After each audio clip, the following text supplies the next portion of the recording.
नमस्कार, welcome back to my channel radiology studies. हमने जो टॉपिक शुरू किया है वो है fundamental of radiology and imaging, जिसमें हम पढ़ रहे हैं बेसिक रेडिएशन फिजिक्स। आज जो हम पढ़ने वाले हैं वो है हिस्टोरिकल मॉडल ऑफ एटम। इसमें हम एटम की कैसे डिस्कवरी हुई, उसके सब एटॉमिक पार्टिकल की कैसे डिस्कवरी हुई, कौन कौन इसमें इन्वॉल्व हुआ, किस किस मॉडल की क्या क्या लिमिटेशंस थी, वो हम सब इस सेशन में देखेंगे। ये है आज के सेशन का ओवरव्यू। इसमें हम जो पहला टॉपिक पढ़ेंगे वो है डाल्टन बिलियार्ड बोर्ड मॉडल। ये दुनिया का सबसे पहला और सबसे सिंपल मॉडल है एटम का। उसके बाद धीरे धीरे सब एटॉमिक पार्टिकल की डिस्कवरी हुई, तो वैसे वैसे जो एटॉमिक मॉडल है उसमें भी चेंजेस आते गए। जो सेकंड मॉडल है वो है J Thomson plum pudding model. इसमें हम देखते हैं कि जे थॉमसन ने इलेक्ट्रॉन को पहले डिस्कवर किया, उसके बाद फिर उन्होंने प्लम पुडिंग मॉडल दिया। उसके बाद अगर बात करें तीसरे मॉडल की, तो वो है रदरफोर्ड गोल्ड फॉइल एक्सपेरिमेंट के बेसिस पर, जिसमें न्यूक्लियस डिस्कवर हुआ था। उसके बाद उन्होंने एक मॉडल दिया, एटॉमिक मॉडल। अब जो उसकी जो लिमिटेशंस थी वो कवर की बोहर प्लानेटरी मॉडल ने। तो ऐसे ऐसे जैसे जैसे सब एटॉमिक पार्टिकल डिस्कवर होते गए, वैसे वैसे हमारे एटॉमिक मॉडल में भी चेंजेस आते गए। जो पहली एटॉमिक थ्योरी है वो दी थी जॉन डाल्टन ने, जो कि एक ब्रिटिश स्कूल टीचर थे 1808 में। उनके अकॉर्डिंगली उन्होंने क्या कहा था कि जो एटम होता है वो अल्टीमेट पार्टिकल होता है किसी भी मैटर का। हर जो मैटर होता है वो सारे के सारे एटम के बने होते हैं, चाहे वो गोल्ड का हो, चाहे वो सिल्वर का हो, चाहे वो आयरन का हो, वो सारे के सारे एटम के बने हुए होंगे। अब जो डाल्टन एटॉमिक थ्योरी थी वो पहला कंप्लीट अटेम्प्ट थी, जिसने क्या डिस्क्राइब किया था, मैटर को डिस्क्राइब किया था इन टर्म्स ऑफ एटम। अब और उसकी प्रॉपर्टीज को भी डिस्क्राइब किया था।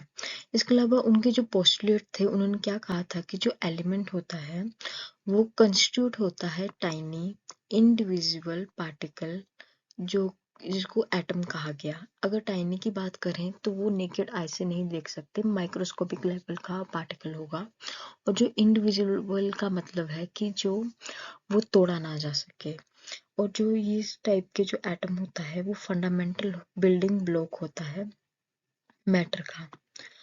और ये जो थ्योरी है वो law of conservation of mass and law of constant composition पर बेस्ड होगी।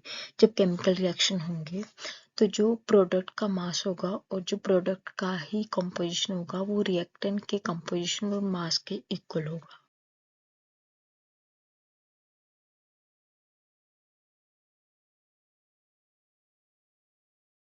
अगर थ्योरी की बात करें तो इसमें जो पहला पार्ट है थ्योरी का वो क्या कहता है कि जो भी मैटर है वो सारे के सारे एटम के बने होते हैं, जो कि इंडिविजिबल होते हैं, जिसको तोड़ा ना जा सके। अब जो सेकंड पार्ट है इस थ्योरी का, डाल्टन की थ्योरी का, उसमें क्या कहा गया है कि जो जितने भी एटम हैं वो किसी एलिमेंट के वो आइडेंटिकल होते हैं मास और प्रॉपर्टी के, जो कि सच नहीं है। डेफिनेटली ये बहुत बड़ी लिमिटेशंस थी इस मॉडल की। और जो थर्ड पार्ट है इस थ्योरी का वो कहता है कि जो कंपाउंड होते हैं वो कॉम्बिनेशन होता है। कंपाउंड बोल सकते हैं कि दो या दो से ज्यादा एटम का से मिलके बनता है। और जो फोर्थ पार्ट है इस थ्योरी का वो कहता है कि जो केमिकल रिएक्शन होती है वो रीअरेंजमेंट होता है एटम का, रीअरेंजमेंट ऑफ एटम। अब जो पार्ट होता है इस थ्योरी का वो मॉडिफाइड, जैसे जैसे सब एटॉमिक पार्टिकल की डिस्कवरी हुई, आइसोटोप की डिस्कवरी हुई, वैसे वैसे इस थ्योरी के जो पार्टिकल्स पार्ट है वो मॉडिफाइड होते रहे। इसलिए बल्कि अगर उसकी पोस्टुलेट की बात करें तो इसमें जो फोर पोस्टुलेट इन्होंने दिए हैं वो दिए थे कि जो एटम होता है वो इंडिविजुअल होता है, जिसको तोड़ा नहीं जा सकता। पर वो बाद में लिमिटेशन निकल के सामने आई कि नहीं, इसको भी तोड़ा जा सकता है, इसके भी पार्ट हैं, इसमें इसके सब एटॉमिक पार्टिकल हैं जो हमने पहले पढ़े थे, इलेक्ट्रॉन, प्रोटॉन और न्यूट्रॉन। और ये इनडिस्ट्रक्टिबल होता है नहीं, मतलब कि इसको तोड़ा नहीं जा सकता, पर नहीं, इसको अभी हम तोड़ सकते हैं। काफी सारे मेथड है जिससे हम ये तोड़े जा सकते हैं। जैसे इलेक्ट्रॉन को तो हम नेचुरल बात है निकाल ही सकते हैं एटम से बाहर। और जो एटम होता है, जो उसका सेकंड पार्ट था, वो उन्होंने क्या कहा था कि एटम जो होता है वो डिफर होता है, डिफरेंट एलिमेंट वो डिफर होता है मास एंड प्रॉपर्टी में। और जो एटम होता है वो क्रिएट नहीं कर सकते, डिवाइड नहीं कर सकते, ना ही डिस्ट्रॉय कर सकते हैं, और एक से दूसरे में ट्रांसफर भी नहीं कर सकते। और जो एटम होता है वो combine in simple whole number ratio, ताकि मतलब सिंपल होल नंबर रेशो में कंबाइन होता है ताकि वो कंपाउंड बना सके। ये देखो, इस तरह से उन्होंने अपना मॉडल दिया था एटम का, जो कि बहुत ही सिंपल मॉडल है, एकदम सर्कल की तरह है। इसमें दिखाया गया कि इसमें कुछ भी नहीं है, ना कुछ सब एटॉमिक पार्टिकल है, कुछ भी नहीं है, ना इलेक्ट्रॉन, ना प्रोटॉन, ना न्यूट्रॉन, क्योंकि उस वक्त तक ये डिस्कवर भी नहीं हुए थे। अभी जो नीचे उन्होंने जो दिया था वो दिया था केमिकल कंपोजिशन और जो लॉ मास के बेस पे कंजर्वेशन ऑफ मास और कंजर्वेशन ऑफ केमिकल कंपोजिशन। तो इसमें देख लेते हैं कि दो ग्रीन पार्टिकल हैं, जैसे ये देखो, ये दो ग्रीन पार्टिकल हैं, ये भी दो ग्रीन पार्टिकल हैं, और सॉरी ये ज्यादा आगे चला गया। अभी ये दो ब्लू पार्टिकल हैं। जब ये मिक्स करते हैं तो यहाँ पे देखिए जो ग्रीन पार्टिकल है वो 4 है, यहाँ पे जो ब्लू पार्टिकल है वो 2 है। तो जब ये दोनों आपस में मिक्सअप होंगे तो यहाँ पे देखो, दो ग्रीन पार्टिकल आ गए और एक जो आ गया वो आ गया ब्लू पार्टिकल। इस तरह से यहाँ पे भी दो ग्रीन पार्टिकल, एक आया ब्लू पार्टिकल। तो अगर देखा जाए तो रिएक्टेंट की अगर बात करें तो यहाँ पे 4+2 कितना हो गया 6। और यहाँ की अगर बात करें तो अगर जब हम इसको समीशन करते हैं तो 2+1 ये हो गया 3, और ये 2+1 ये भी हो जाएगा 3। तो जो टोटल कंपोजिशन है वो तो दोनों की 6 निकल के आ रही है। तो इस तरह से उन्होंने अपना मॉडल था वो, एक टाइप से उन्होंने अपने मॉडल को एक्सपेरिमेंटल व्यू भी दिया था। ये जो अजम्पशन थी डाल्टन की वो तब तक कायम रही जब तक कि दूसरे एक्सपेरिमेंट नहीं हुए फिजिक्स में, जिन्होंने क्या बताया कि जो एटम है वो उससे भी स्मॉलेस्ट पार्टिकल का बना हुआ हो सकता है। हमने जो स्मॉलेस्ट पार्टिकल कौन कौन से पढ़े हैं, 3 पार्टिकल हैं मेनली। वो थे, पहला पार्टिकल था वो है इलेक्ट्रॉन, फिर थे न्यूक्लियस में 2 पार्टिकल होते हैं, न्यूट्रॉन और प्रोटॉन। अब अगर इसी की लिमिटेशन की बात करें डाल्टन एटॉमिक थ्योरी की, तो इसने क्या कहा था कि जो एटम होता है वो इनडिस्ट्रक्टिबल होता है, मतलब कि उसकी कोई स्मॉलेस्ट यूनिट नहीं होती। तो ये तो बिल्कुल ही गलत बात है। उसकी हमें पता है, अभी हमें पता है कि वो स्मॉलर पार्टिकल भी उसके होते हैं। अब जो उसका जो सेकंड था वो था कि ये कंबाइन करता है in simple whole number ratio में। ये भी बिल्कुल गलत है। अभी कुछ ऐसे भी रिएक्शन हम देख सकते हैं जिसमें हम ये देखते हैं कि जो हाफ मतलब उसकी रेशो में भी वो पार्टिकल है वो डिवाइड होता है, और जो एटम होता है वो क्रिएट भी कर सकते हैं, डिवाइड भी कर सकते हैं, और एक पार्टिकल से दूसरे में हम ट्रांसफर भी कर सकते हैं। अगर हम बात करें मेरिट की, तो इस डाल्टन थ्योरी ने हमें क्या क्या बताया है। तो ये सबसे पहले फाउंडेशन हुई थी, सबसे पहला मॉडल था जिसने एटॉमिक थ्योरी को फाउंड किया था। और जो दूसरा जो है वो इसने क्या किया था कि जो लॉ ऑफ मल्टीपल प्रोपोर्शन को इसने एक्सप्लेन किया था कि जो एलिमेंट है वो मल्टीपल प्रोपोर्शन में भी पाए जाते हैं। और इसने एक्सप्लेनेशन भी प्रोवाइड करवाई थी law of conservation of mass की, जो मास है वो कंजर्व रहेगा किसी भी केमिकल रिएक्शन में। तो इस तरह से इसकी कुछ लिमिटेशन भी है, कुछ मेरिट्स भी हैं। अब जो डाल्टन का एटॉमिक मॉडल है वो सबसे ज्यादा चैलेंज हुआ जब 19th सेंचुरी में जे थॉमसन ने, एक फिजिसिस्ट थे जो कि उन्होंने एक्सपेरिमेंट किया कैथोड रेज ट्यूब के साथ। और उन्होंने क्या निकाली, कैथोड रेज ट्यूब से इलेक्ट्रॉन को निकाला जो कि सब एटॉमिक पार्टिकल है एटम का। अब अगर हम बात करें कैथोड रेज ट्यूब की, तो ये क्या होती है? ये सील्ड ग्लास ट्यूब होती है जिसमें जो एयर होती है उसको हम इवैक्यूएट कर देते हैं, मतलब कि एयर को हम टोटली वहां से निकाल देते हैं। अगर हम बात करें उसके बाद क्या करते हैं हम लोग, उसके बाद हम उसके एक एंड पर हाई वोल्टेज को अप्लाई करते हैं, जिसकी वजह से वहां से एक बीम ऑफ पार्टिकल होती है, वो फ्लो करती है फ्रॉम द कैथोड से। कैथोड, अब नेचुरली बात है, जो किसी भी कोई ट्यूब है उसमें दो एंड होते हैं। कैथोड होता है जो कि नेगेटिवली चार्ज एंड होता है, चाहे इलेक्ट्रोड बोल सकते हैं, और एक होता है एनोड जिसको हम पॉजिटिवली चार्ज इलेक्ट्रोड हो सकते हैं। तो जो कैथोड है वहां से बीम निकलती है, और जो बीम होती है वो नेगेटिवली चार्ज होगी, क्योंकि इस बात का हमें पता कैसे चलता है, क्योंकि वो एनोड की तरफ जा रही है। इसी वजह से जो क्योंकि वो कैथोड से निकली, इस वजह से उस बीम को हम कैथोड रे ही कह देते हैं। बाद में कैथोड रे को ही हमने इलेक्ट्रॉन का नाम दिया, जो कि सब एटॉमिक पार्टिकल है एटम का, और वो है नेगेटिवली चार्ज पार्टिकल। अब जो रेज निकली हैं वो, उसका पता कैसे चला? हमने क्या किया, जो एनोड है उसको हमने एक मटेरियल से पेंट कर दिया जिसको हम कहते हैं फॉस्फोरस। अब जब जो रेज निकलती हैं जब वो एनोड पर गिरेंगी तो वो लाइट एमिट करेंगी और इल्यूमिनेट होंगी, मतलब कि वो चमकना शुरू कर देगा। इससे हमें पता चल गया कि वहां पे कुछ रे निकली हैं जो कि नेगेटिवली चार्ज है। अगर हम इस स्ट्रक्चर को देखें तो ये है स्ट्रक्चर कैथोड रेज ट्यूब का। कैथोड रे ट्यूब का अगर हम बात करें इस साइड पे, तो यहाँ पे कैथोड है, यहाँ पे एनोड है। अब कैथोड की साइड हमने हाई वोल्टेज को अप्लाई किया, और उसके बाद जो एनोड के दूसरी तरफ हमने एक बैटरी को अटैच किया है जिसमें एक नेगेटिवली पॉजिटिवली चार्ज प्लेट है, और ये है नेगेटिवली चार्ज प्लेट। अब जब हमने कैथोड से जब रेज निकली हैं, कैथोड रेज निकली हैं, तो जो कैथोड रेज हैं वो पॉजिटिव चार्ज की तरफ डिफ्लेक्ट होंगी, ना कि नेगेटिवली चार्ज की तरफ। तो ये एक और एक्सपेरिमेंटल व्यू आ गया कि जो कैथोड रेज है वो नेगेटिवली चार्ज होंगी। इस वजह से इसका नाम नेगेटिवली चार्ज पार्टिकल पड़ गया, और साथ में इसको हम अभी किस नाम से जानते हैं, वो है इलेक्ट्रॉन। अब कैथोड रेज की प्रॉपर्टी का पता लगाने के लिए थॉमसन ने पहला एक्सपेरिमेंट किया कि जो दो अपोजिटली चार्ज इलेक्ट्रिक प्लेट होती हैं वो उन्होंने कैथोड रेज के आसपास लगा दी। अब जो कैथोड रेज है वो डिफ्लेक्ट हुई away from the negatively charge particle और towards the positively charge particle की तरफ।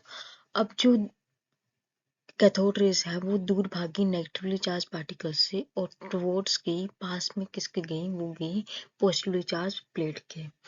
अब इस बात से क्या इंडिकेट हुआ कि जो कैथोड रेज है वो नेगेटिवली चार्ज पार्टिकल है, क्योंकि जो अनलाइक चार्जेस होते हैं वो एक दूसरे को अट्रैक्ट करते हैं, और जो लाइक चार्जेस होते हैं वो एक दूसरे को रिपेल करते हैं।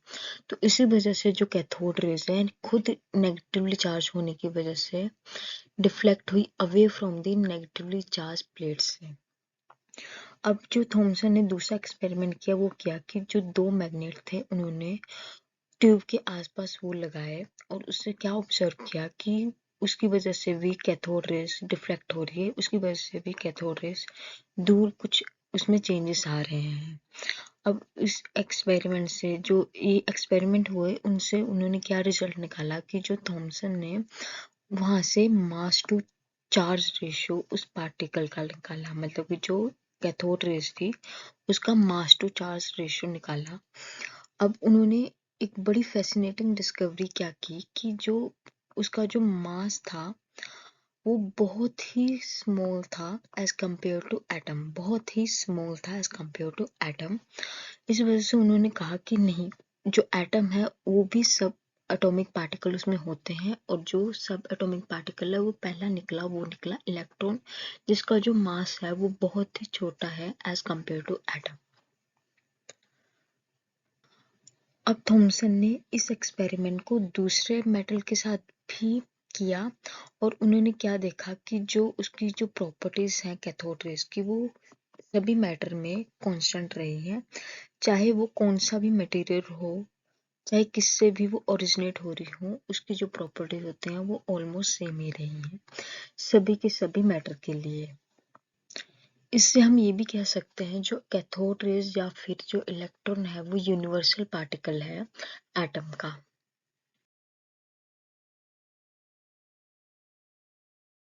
अब थॉमसन के इन एविडेंस से कुछ कंक्लूजन निकल के सामने आए। वो आया जो कैथोड रेज था वो थे नेगेटिवली चार्ज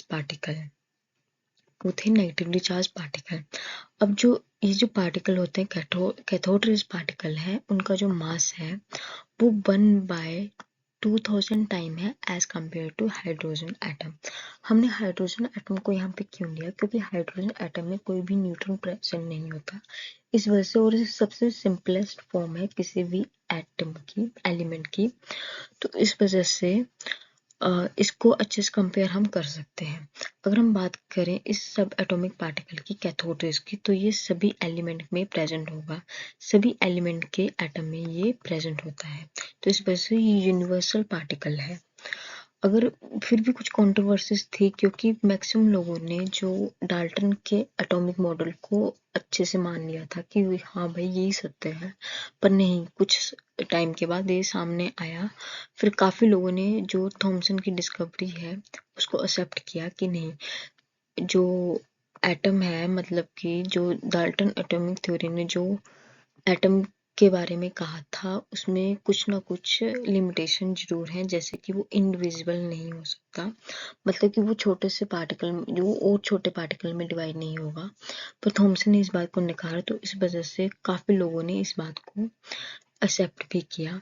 अब जो कैथोड रेज है उसको एक बड़ा अच्छा नाम दिया गया, वो दिया गया इलेक्ट्रॉन्स, जिसको हम सभी जानते हैं कि ये एटम के आसपास उसके रिवॉल्व करता रहता है। अगर हम बात करें डाल्टन के मॉडल की, तो बहुत ही सिंपल था, मॉडल था वो। अब इस सब एटॉमिक पार्टिकल की आने की वजह से जो एटॉमिक मॉडल है वो बिल्कुल पूरा ही चेंज हो गया। अब नया एटॉमिक मॉडल बना, वो बना प्लम पुडिंग मॉडल, जो हम आगे पढ़ेंगे।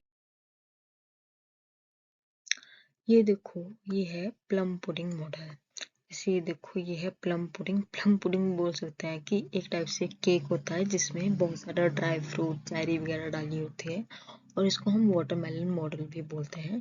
जैसे ये देखो, जो बीज होते हैं उसको वो नेगेटिवली पार्ट कंसीडर किए गए, और जो रेड पल्प होता है उसको हम पॉजिटिवली पार्ट कंसीडर करते हैं। उस तरह से जो प्लम पुडिंग होता है उसमें जो चेरी वाला पार्ट होता है उसको हमने नेगेटिवली चार्ज पार्टिकल कंसीडर किया गया, और जो मतलब केक वाला पार्ट होता है उसको पॉजिटिवली पार्ट कंसीडर किया गया। अब उन्होंने क्या कहा, जो थॉमसन थे, उन्होंने क्या कहा कि जो एटम होता है वो न्यूट्रल चार्ज का बना हुआ होता है, मतलब कि उसमें इक्वल ही पॉजिटिव चार्ज होंगे और इक्वल ही नेगेटिव चार्ज होंगे। पर उनकी जो अरेंजमेंट होगी वो कैसे होगी? उन्होंने क्या कहा कि जो उनकी अरेंजमेंट होगी वो होगी प्लम पुडिंग की तरह, या फिर और कह सकते हैं कि उनकी जो अरेंजमेंट हो सकती है वो होगी वाटरमेलन की। अब जो थॉमसन एटॉमिक मॉडल है उसके पोस्टुलेट भी एक बार देख लेते हैं। ये डेफिनेटली आपका 5 नंबर के क्वेश्चन में आ सकता है, तो इस वजह से इसको अच्छे से देख लेना। अब जो उसका जो पहला पोस्टुलेट है वो कहता है कि जो एटम होता है वो रिजेंबल करता है पॉजिटिवली चार्ज का स्फीयर, और उसमें एम्बेडेड होंगे नेगेटिवली चार्ज इलेक्ट्रॉन्स। अब सेकंड पोस्टुलेट क्या कहता है कि जो पॉजिटिव और नेगेटिवली चार्ज पार्टिकल होते हैं वो इक्वल होते हैं इन मैग्नीट्यूड, और इसी वजह से वो सारे के सारे मिलके वो एटम को न्यूट्रल बनाते हैं। इलेक्ट्रिकली न्यूट्रल तभी बनेगा जब पॉजिटिव और नेगेटिव चार्ज जो होगा वो इक्वल होगा इन मैग्नीट्यूड। अब अगर हम बात करें थॉमसन एटॉमिक मॉडल की, तो वो रिजेंबल करता है स्फेरिकल प्लम पुडिंग मॉडल और वाटरमेलन से। अगर हम बात करें तो नेगेटिवली चार्ज की, तो जो स्फेरिकल प्लम पुडिंग होगा उसमें जो ड्राई फ्रूट होंगे उसको हम कंसीडर करते हैं नेगेटिवली चार्ज, और जो पॉजिटिव चार्ज होगा वो होगा जो प्लम पुडिंग, जो बाकी जो एरिया होगा वो पॉजिटिव चार्ज हम कंसीडर करते हैं। उसी तरह से जो वाटरमेलन का जो रेड पार्ट होगा उसको हम कहते हैं पॉजिटिव चार्ज, और जो ब्लैक सीड होंगे उसको हम कह सकते हैं कि वो इलेक्ट्रॉन है या नेगेटिवली चार्ज पार्टिकल होगा। तो इस तरह से थॉमसन ने अपना मॉडल दिया। अब थॉमसन का जो एटॉमिक मॉडल था उसकी कुछ लिमिटेशन भी थी। उसमें जो पहली लिमिटेशन थी कि वो मॉडल एटम की स्टेबिलिटी को नहीं बता पा रहा था। उन्होंने कहा था कि जो पॉजिटिवली चार्ज पार्टिकल होता है वो इलेक्ट्रॉन के बहुत ही क्लोज प्रेजेंट होता है, तो इस वजह से उन दोनों में बहुत ज़्यादा फोर्स ऑफ अट्रैक्शन होगी। अब इतनी फोर्स ऑफ अट्रैक्शन होने के बाद भी वो एक दूसरे के साथ स्टेबल कैसे है ये वो एक्सप्लेन नहीं कर पा रहा था। अब जो दूसरा उनकी जो लिमिटेशन थी वो थी न्यूक्लियस ऑफ एटम, उसके बारे में उन्होंने कुछ नहीं कहा। और जो तीसरी थी वो निकली थी जब स्कैटरिंग एक्सपेरिमेंट किया था रदरफोर्ड ने, तो वो कैसे स्कैटरिंग एक्सपेरिमेंट का जो रिजल्ट आए थे वो उस चीज़ को भी एक्सप्लेन नहीं कर पा रहा था। तो इस तरह से थॉमसन एटॉमिक मॉडल की ये कुछ लिमिटेशन थी। अब जो थर्ड एक्सपेरिमेंट था वो था ग्राउंड ब्रेकिंग एक्सपेरिमेंट जो किया था अर्नस्ट रदरफोर्ड ने, जो कि फिजिसिस्ट थे न्यूजीलैंड के। उन्होंने अपना बहुत ज़्यादा जो टाइम है वो इंग्लैंड और कनाडा में ही स्पेंड किया। और उनका जो फेमस गोल्ड फॉइल एक्सपेरिमेंट है उसमें उन्होंने क्या किया था कि जो थिन बीम होती है अल्फा बीम पार्टिकल की वो उन्होंने पास की थी through the thin sheet of pure gold से। अब अल्फा पार्टिकल की बात करें तो ये हीलियम न्यूक्लियई है जिसका जो चार्ज है वो 2 इलेक्ट्रॉन के इक्वल होगा और जो मास है वो 4 इलेक्ट्रॉन के इक्वल होगा। अब ये बहुत सारे जो अल्फा पार्टिकल है बहुत सारे रेडियो एक्टिविटी के प्रोसेस में दिया जाता है। इस बात की अगर बात करें इस केस में रदरफोर्ड ने जो एक सैंपल होता है रेडियम का जो कि एक रेडियो एक्टिव मटेरियल है उन्होंने लेड बॉक्स के अंदर रखा through a small pin hole in it. अब ये जो डायग्राम है वो डायग्रामेटिक व्यू है रदरफोर्ड के एक्सपेरिमेंट का। इसमें उन्होंने लेड कंटेनर लिया है और उसमें रखा है रेडियम। रेडियम जो है वो रेडियो एक्टिव मटेरियल है जो कि डिके करेगा और डिके करके वो रेडिएशन को प्रोड्यूस करेगा। अब उसको लेड कंटेनर में रखा है तो जो लेड कंटेनर है वो जो रेडिएशन वो प्रोड्यूस करेगा उसको वो एब्जॉर्ब कर लेगा, पर उसमें से कुछ जो रेडिएशन है वो अल्फा पार्टिकल की फॉर्म में थिन गोल्ड फॉइल पर स्ट्राइक करेगी, जिसकी वजह से कुछ जो रेडिएशन है वो थिन गोल्ड फॉइल से पास कर जाएगी, कुछ रिफ्लेक्ट कर रही है और कुछ रिट्रेस बैक हो रही है। अब जो थिन गोल्ड फॉइल है उसको हमने कवर किया है विद द फोटोग्राफिक फिल्म या ल्यूमिनेसेंट स्क्रीन से। अब जो बी डायग्राम है उसमें दिया गया है जो उन्होंने रदरफोर्ड ने एक्सपेक्ट किया था थॉमसन मॉडल के बेसिस पर कि जो अल्फा पार्टिकल है वो गोल्ड एटम से एज इट इज पास कर जाएगा, कोई भी डिफ्लेक्शन वो शो नहीं करेगा। पर जो सी है उसमें उन्होंने जो एक्चुअली ऑब्जर्व किया है वो दिखाया गया है। उसमें क्या है कि जो कुछ जो यहाँ पे वो न्यूक्लियस है उससे तो वो रिट्रेस बैक ही कर जाएगा, पर कुछ जैसे एटम से टकराएगा तो वो डिफ्लेक्ट करेगा और मैक्सिमम से वो पास कर जाएगा। जो रेडियम है वो रेडियो एक्टिव मटेरियल है, इस वजह से वो रेडिएशन को प्रोड्यूस करेगा। जब वो रेडिएशन को प्रोड्यूस करेगा तो जो हमने उसको कवर किया है लेड मटेरियल से। अब जो हमें इतना एज ए रेडियोलॉजी स्टूडेंट हमें इतना पता होना चाहिए जो लेड है वो रेडिएशन को एब्जॉर्व कर लेता है, उसमें से बहुत ही माइनर वहां से बाहर निकल सकती है। तो उसमें से जो माइनर बाहर निकलेंगी वो अल्फा पार्टिकल की फॉर्म में एस्केप होंगी जो कि गोल्ड फॉइल की डायरेक्शन में जाएंगी। और जो गोल्ड फॉइल है वो डिटेक्टर स्क्रीन से हमने उसको सराउंड किया हुआ है। जब वहां पे कुछ भी पार्टिकल हिट करेगा डिटेक्टर स्क्रीन पर तो वो फ्लैश जा इल्यूमिनेट करना शुरू हो जाएगा। जब हमने अगर थॉमसन प्लम पुडिंग के बेसिस पर जो रदरफोर्ड ने ये माना था कि जो अल्फा पार्टिकल है वो स्ट्रेट ही निकल जाएंगे गोल्ड फॉइल से और वो मैक्सिमम से मैक्सिमम वहां पे फ्लैश हिट होगी।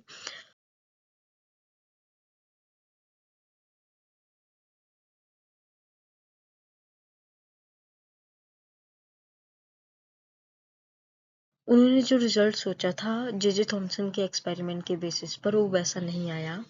उसमें से बहुत जो फ्यू नंबर के जो अल्फा पार्टिकल थे वो 90 डिग्री से डिफ्लेक्ट करके उसके जो ओरिजिनल पाथ्स उन्होंने जैसा सोचा था।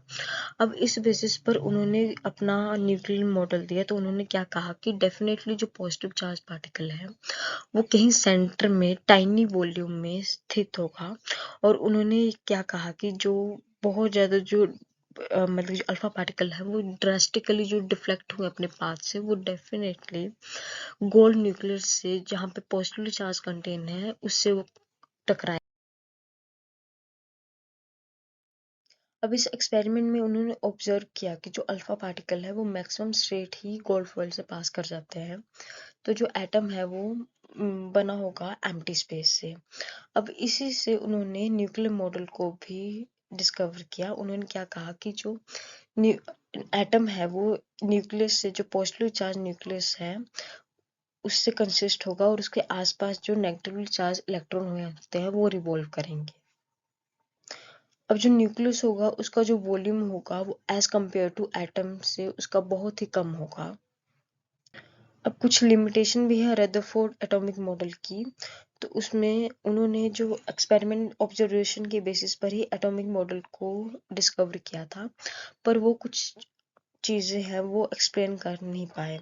और जो रदरफोर्ड है उन्होंने क्या प्रपोज किया, जो इलेक्ट्रॉन होता है वो रिवॉल्व करता है न्यूक्लियस में इन फिक्स पाथ जिसको हम कहते हैं ऑर्बिट्स।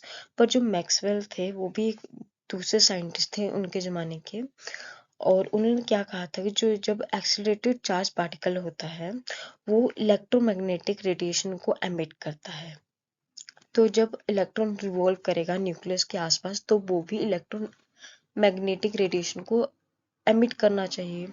तो this radiation will carry energy from the motion of the electron which would come at the cost of shrinking of orbits। तो उन्होंने क्या कहा कि जब वो emit करेगा तो डेफिनेटली वहां से उसकी एनर्जी निकलेगी, तो इस वजह से जो ऑर्बिट है वो धीरे धीरे कोलैप्स कर जाएगा न्यूक्लियस के साथ। तो इस वजह से उसकी जो स्टेबिलिटी है एटम की वो भी ये मॉडल एक्सप्लेन नहीं कर पाया। अब जो इस कैलकुलेशन से अगर बात करें तो जो इलेक्ट्रॉन है वो कोलैप्स कर जाएगा न्यूक्लियस के साथ इन लेस देन 10⁻⁻8 सेकेंड।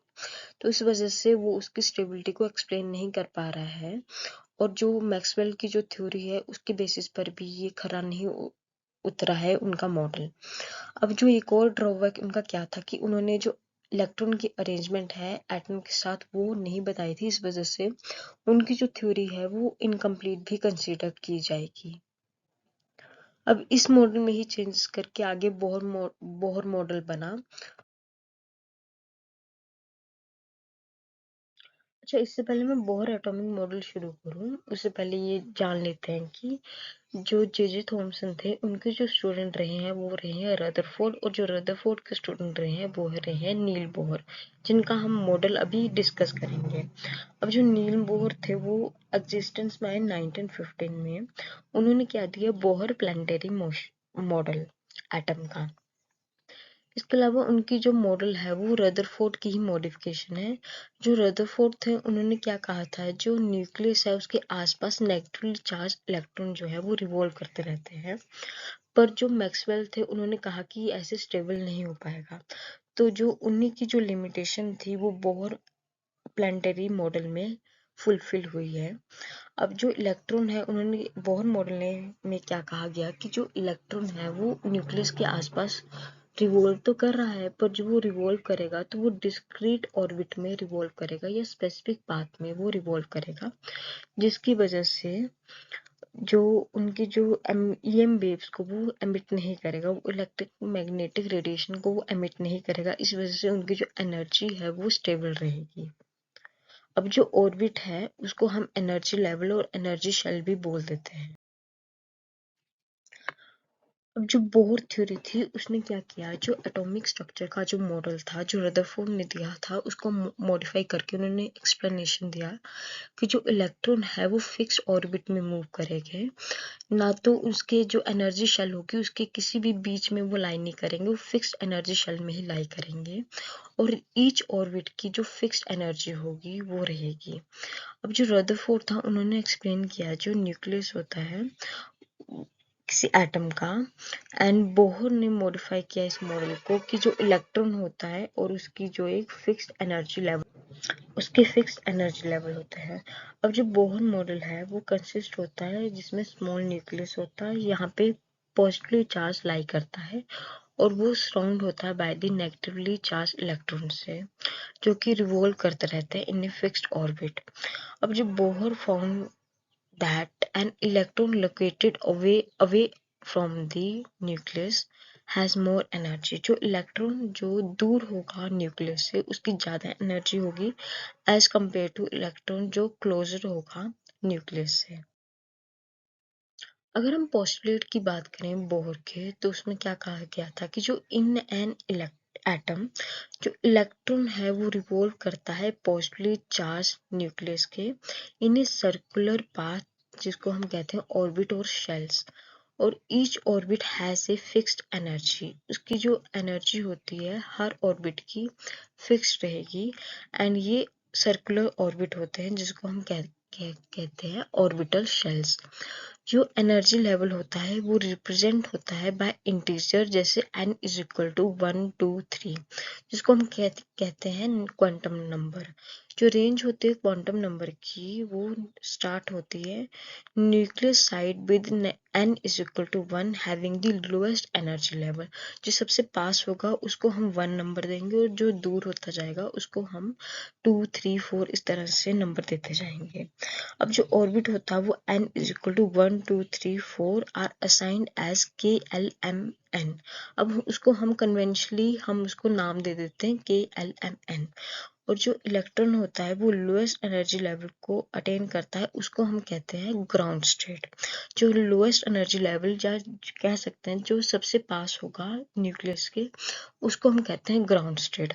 अब जो इलेक्ट्रॉन होता है एटम में वो मूव करेगा from lower energy level to high energy level.